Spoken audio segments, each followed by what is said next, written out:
या महाराष्ट्रामध्ये 40 ते 50,000 कोटीचा भ्रष्टाचार झालेला मी स्वतः तिथं उघड केलेला आहे.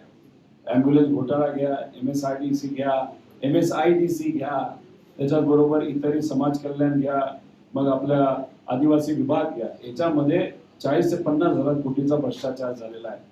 आता ह्यांची लायकी बघा या महायुतीच्या नेत्यांची, की यांनी पैसा कुठं खाल्ला तर छत्रपती शिवाजी महाराजांचं जे स्मारक बनवलं, त्यांचा जो पुतळा बनवला, त्यांच्यासमोर आपण सगळेजण नतमस्तक होतो, अख्खा देश त्यांच्यासमोर नतमस्तक होतो. अशा एका महान व्यक्तीच्या पुतळ्यामध्ये सुद्धा यांनी मर्यादा खाल्लेला आहे. म्हणजे या लेवलला हे गेलेले आहेत महायुतीचे लोक. म्हणजे यांना कुठं काय करायचं हे सुद्धा कळत नाही, मर्यादा कुठं खायचा हे तिथं कळत नाही.